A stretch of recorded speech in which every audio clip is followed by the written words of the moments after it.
cardiac cycle and we are going to start about the study of cardiac cycle. आज हम लोग एक नया टॉपिक शुरू करने जा रहे हैं जिसका नाम है cardiac cycle. Cardiac cycle heart में होने वाला एक ऐसा एक्टिविटी है जिसके द्वारा पूरे बॉडी से डीऑक्सीजनेटेड ब्लड हार्ट में जाता है और हार्ट से ऑक्सीजनेटेड ब्लड पूरे बॉडी में सप्लाई होता है. सबसे बेसिक चीज़ हार्ट की कुछ स्ट्रक्चर के बारे में हम लोग आज पढ़ते हैं, उसके बाद हम लोग कार्डियक साइकिल की ओर चलते हैं. हम लोग जानते हैं बेसिकली कि हार्ट में 4 चेंबर होता है, right atrium, left atrium, right ventricle और लेफ्ट वेंट्रिकल. हार्ट 3 लेयर से मिलके बना होता है. सबसे पहला लेयर को हम लोग बोलते हैं आउटर लेयर जिसका नाम है एपिकार्डियम और पेरिकार्डियम. मिडिल लेयर का नाम है मायोकार्डियम जो कि मस्कुलर लेयर होता है. हार्ट की एक्टिविटी में कॉन्ट्रैक्शन रिलैक्सेशन में इसका बहुत इंपॉर्टेंट रोल है. इनर लेयर को इंडोकार्डियम लेयर भी कहते हैं. बेसिकली इसमें 2 नोड होता है जिसको कि pacemaker of the heart कहा जाता है, एसए नोड और एवी नोड. ध्यान दीजिएगा, यहाँ एसए नोड होता है और यहाँ एवी नोड होता है. एसए नोड और एवी नोड का काम है कि हार्ट में इलेक्ट्रिकल एक्टिविटी को जनरेट करना. इट मीन्स हार्ट के सरफेस को, कार्डियक मसल्स को चार्ज करना ताकि वो प्रॉपरली वो कंट्रैक्शन और रिलैक्सेशन कर सके. इसको एसए नोड और एवी नोड को साइनोएट्रियल नोड और एट्रियोवेंट्रिकुलर नोड को हम लोग pacemaker of the heart कहते हैं. सबसे बड़ी बात कि हार्ट 4 चैम्बर से मिलकर बना होता है और चारों चैम्बर को जो सेपरेट करता है पॉइंट उसको हम लोग सेप्टम कहते हैं. आप देख सकते हैं कि ये चारों चैम्बर हार्ट का सेप्टम से डिवाइडेड है. हार्ट में 4 भाल्व होते हैं. सबसे पहला ट्राइकस्पिड भाल्व जिसको कि राइट एट्रियोवेंट्रिकुलर भाल्व भी बोलते हैं, जो राइट एट्रियम और राइट वेंट्रिकल के बीच में होता है. वहाँ के ब्लड को ट्रांसपोर्ट करने में कंट्रोल करता है. दूसरा भाल्व होता है बाइकस्पिड भाल्व. बाइकस्पिड भाल्व और उसका दूसरा नाम लेफ्ट एट्रियोवेंट्रिकुलर भाल्व भी बोलते हैं और उसका तीसरा नाम है मिट्रल भाल्व. तीसरा जो भाल्व होता है उसको एरोटिक भाल्व बोलते हैं, जो 8 फरोटा के पास होता है, जो ऑक्सीजनेटेड ब्लड को सप्लाई करने में कंट्रोल करता है.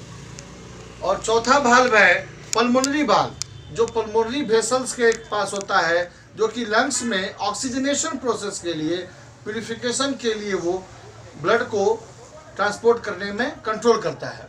तो ये 4 भाल्व होते हैं जिसमें हम पहला भाल्व का नाम है ट्राइकस्पिड, दूसरा का नाम है बाइकस्पिड, तीसरा का नाम है एरोटिक भाल्व, चौथा का नाम है पल्मोनरी भाल्व. एरोटिक भाल्व और पल्मोनरी भाल्व को हम लोग एक साथ सेमिलुनार भाल्व के भी नाम से जानते हैं. अब ध्यान देना है कि हम जानते हैं कि सुपीरियर वेना कावा और इन्फीरियर वेना कावा ये हमारे बॉडी का एसबीसी और आईबीसी, सुपीरियर वेना कावा और इन्फीरियर वेना कावा यह हमारे बॉडी का लार्जेस्ट वेनस ब्लड वेसल है. मतलब वेनस ब्लड वेसल कहने का मतलब ये हो गया कि ऐसा ब्लड वेसल जिसमें डीऑक्सीजनेटेड ब्लड कैरी हो रहा है. When largest venous blood vessel, पूरे बॉडी का ब्लड, पूरे बॉडी का डीऑक्सीजनेटेड ब्लड सुपीरियर और इंफीरियर वेना कावा के द्वारा राइट एट्रियम में आया. राइट एट्रियम में आया और सुपीरियर वेना कावा वेस्ट से ऊपर का ब्लड, वेस्ट से ऊपर का डीऑक्सीजनेटेड ब्लड यानी कमर से ऊपर का इम्प्योर ब्लड डीऑक्सीजनेटेड ब्लड को कैरी करता है. और inferior vena cava below the waist, it means कमर से नीचे का जो डीऑक्सीजनेटेड ब्लड है उसको कैरी करता है और दोनों कैरी करके right atrium of the heart में डीऑक्सीजनेटेड ब्लड को लाता है. उसके बाद हम लोग चलते हैं, यह CO2 containing blood. Deoxygenated blood का मतलब क्या हो गया? Those type of blood which contains more amount of carbon dioxide. हम लोग उसको लेमन लैंग्वेज में अशुद्ध रक्त भी या इम्प्योर ब्लड के भी नाम से जानते हैं.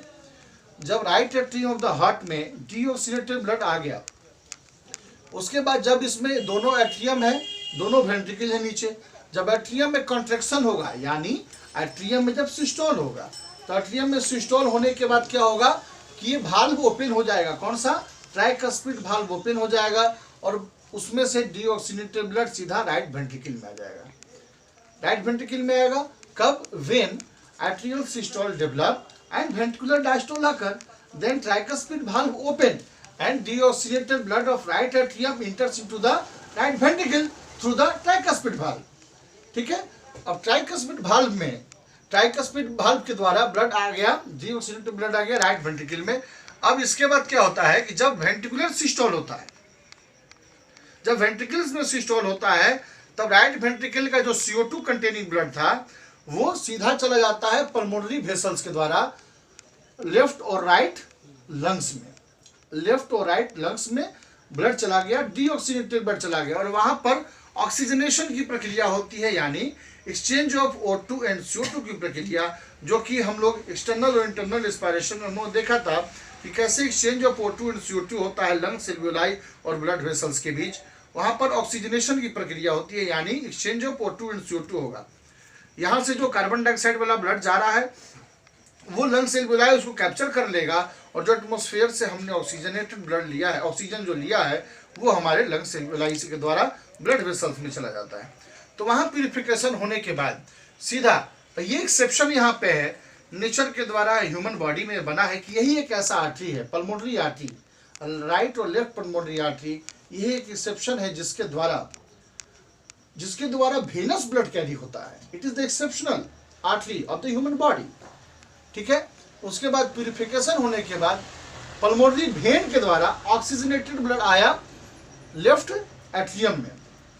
यहाँ वेन भी एक्सेप्शन है, वेन का काम होता है डीऑक्सीजनेटेड ब्लड को कैरी करना, लेकिन यह एक ऐसा वेन है जो कि ऑक्सीजनेटेड ब्लड को कैरी कर रहा है, ये एक्सेप्शनल है हमारे बॉडी, ह्यूमन बॉडी के लिए। तो ये वेनस ऑक्सीजनेटेड ब्लड को कैरी करके लेफ्ट एट्रियम में लाया, और लेफ्ट एट्रियम में आने के बाद लेफ्ट एट्रियम में जब कॉन्ट्रैक्शन होता है तो oxygenated blood of left atrium इंटर्स into the left ventricle through the bicuspid valve. Bicuspid valve के द्वारा लेफ्ट एट्रियम में मौजूद जो ऑक्सीजनेटेड ब्लड था वो लेफ्ट वेंट्रिकल में आया। ऑक्सीजनेटेड ब्लड कहने का मतलब ये होता है कि वैसा ब्लड जिसमें ऑक्सीजन की मात्रा भरपूर हो, प्रचुर मात्रा में ऑक्सीजन हो, उसको हम लोग ऑक्सीजनेटेड ब्लड बोलते हैं। जब लेफ्ट एट्रियम का ब्लड लेफ्ट एट्रियम में जब सिस्टोल होगा तो वो लेफ्ट वेंट्रिकल में इंटर करेगा through the bicuspid valve, through the mitral valve.